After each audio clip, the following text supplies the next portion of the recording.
Hello students, मैं परमेश दीक्षित एक बार पुनः आपके सामने चैप्टर 6 का एग्जाम्पल 7 इम्पोर्टेंट है क्वेश्चन, बड़े ध्यान से देखना। A girl of height 90 centimeter is walking away from the base of a lamp post at a speed 1.2 meter per second. If the lamp is 3.6 meter above the ground, find the length of her shadow after 4 seconds बाद। लड़की की shadow परछाई की हमें length की find करनी है। सबसे पहले प्यारे बच्चों, ये क्वेश्चन इंपॉर्टेंट इसलिए है, ये मीटर, ये सेंटीमीटर, तो इसको मीटर में बदल लो सबसे पहले, है ना। जो हाइट दी है गर्ल की, गिवन है हाइट ऑफ गर्ल कितनी है बेटा, 90 सेंटीमीटर। तो यानी कि 90/100 मीटर हो गई, यानी कि 0.9 मीटर। ये बात क्लियर आई। अब देखो, ये एक हमारा लैंप पोस्ट है, मान लो ये है, ये ग्राउंड है, ठीक है, क्लियर है। अब 0.9 मीटर की कोई गर्ल है, वो walking away from the base, मतलब यहाँ से इधर आ रही है, ये लैंप के ये बेस है, आधार से लैंप से इधर को चल रही है, ये इधर को, ठीक है।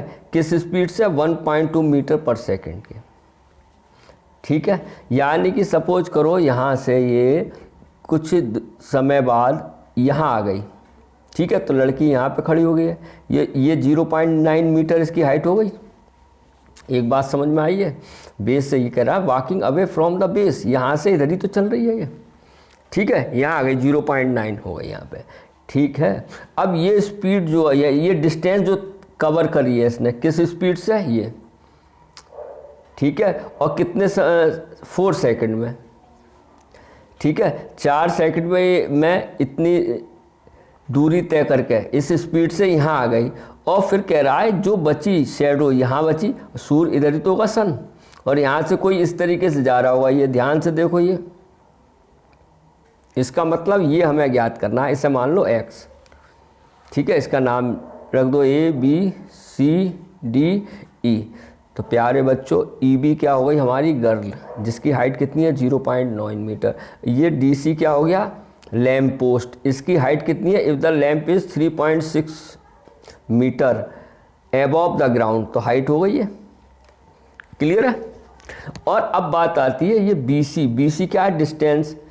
ये डिस्टेंस कितने सेकंड में यहाँ से यहाँ पहुँची है, 4 सेकंड में, और किस स्पीड से, 1.2 मीटर। तो यहाँ स्पीड कितनी है, देखो, जो 1.2 मीटर पर सेकंड, और टाइम कितना लिया यहाँ तक इसने, 4 सेकंड। तो सीधे फार्मूला लगा दो ना, फार्मूला स्पीड बराबर कितना होता है बेटा, distance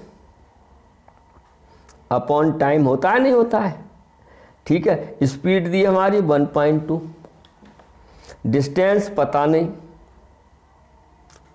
time 4 second, cross multiply कर दो तो डिस्टेंस कितनी आ गई बेटा, कितना, 4.8 मीटर। तो लो भाई, ये आ गई 4.8 मीटर यहाँ से यहाँ तक की डिस्टेंस। ये बात समझ में आई, बस यही था क्वेश्चन में, हो गया क्वेश्चन, क्लियर है। डिस्टेंस आ गई हमारी अब BC। अब क्या, ये 2 ट्राइंगल बन गए, इनको सिमिलर करना है। सिमिलर तो आप जानते ही हैं, कौन कौन से ट्राइंगल बन गए, एक तो बन गया ये, एक बन गया छोटा, और ये 90 होगा, वर्टिकल में है तो 90 होगा, ये भी क्या होगा, 90, ये कन्फर्म है, ठीक है। तब आ जाओ, इन ट्राइंगल में हम क्या करते हैं, पहले इन दोनों ट्राइंगलों को लेते हैं और क्या करते हैं, सिमिलर बनाते हैं। क्लियर बात समझ में आ गई, और इजीली हो जाएगा। देखो, ये दोनों 90 हो गए, ये दोनों में कॉमन आ रहा है एंगल है, ठीक है। तो आते हैं, बात करते हैं इन ट्राइंगल। अब ध्यान से देखना, in triangle ABE and triangle ACD, ठीक है, ABE। तो पहले छोटा ट्राइंगल बना लीजिए तो और इससे सही रहेगा। देखो, समझने के लिए देखो बेटा, ABE, बहुत आराम से समझना, AB, और एक बड़ा देखो ACD।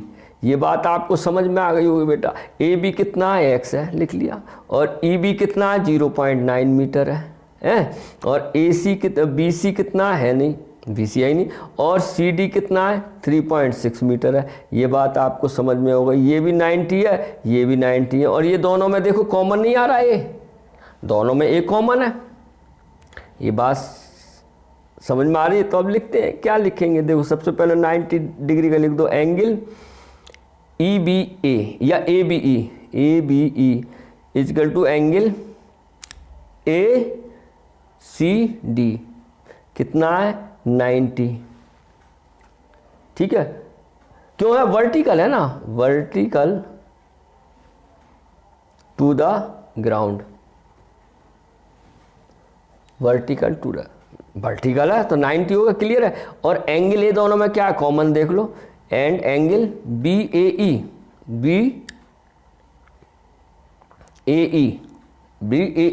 बराबर सी ए डी, बोलो बी ए ई बराबर equal to C A D. ये क्या हो गए दोनों कॉमन,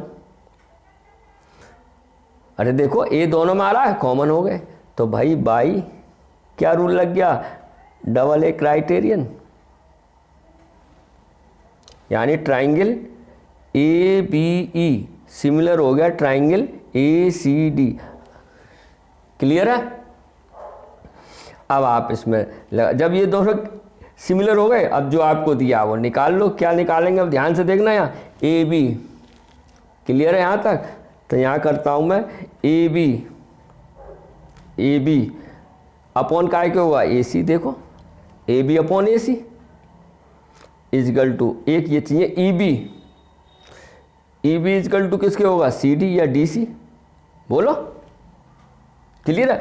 अब ए बी कितना है हमारे पास x है, और ए सी कितना है, ए सी यहाँ से यहाँ तक है। अब यहाँ देखो ए सी ये है यहाँ पूरा, और ए सी जुड़ के आ जाएगा x प्लस 4.8। ध्यान से देखो ए सी यहाँ तक है ये, तो x प्लस 4.8 लिख दो।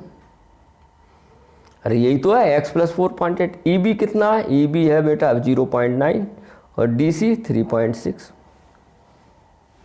क्लियर है? अब आपका पॉइंट से पॉइंट कट गया, ये आ गया हमारे पास x upon x plus 4.8 equal to 1/4। 9 1 जा 9, 9 4 जा 36। पॉइंट से पॉइंट कट गया, कैंसिल। क्लियर है? तो आपका क्रॉस मल्टीप्लाई कर दो, 4x is equal to x plus 4.8, तो 4x ये इधर आके माइनस x हो गया, 4.8 3x हो गया, 3x इजिकल टू 4.8। तो बेटा x बराबर कितना आ जाएगा 4.8 अपॉन 3, तो x बराबर हो गया 1.6 मीटर। तो हाइट ऑफ शैडो जो आ गई गर्ल्स की वो कितनी आ गई 1.6 मीटर। सो लिख दो लेंथ ऑफ हर शैडो कितना आ जाएगा 1.6 मीटर। ये ही आपका आंसर हो गया। आई होप आपको समझ में आया होगा। ध्यान से करना, इत्मीनान से करना, प्रभु का नाम लेकर। फिर मिलते हैं नेक्स्ट वीडियो में, तब तक के लिए हैव ए नाइस डे।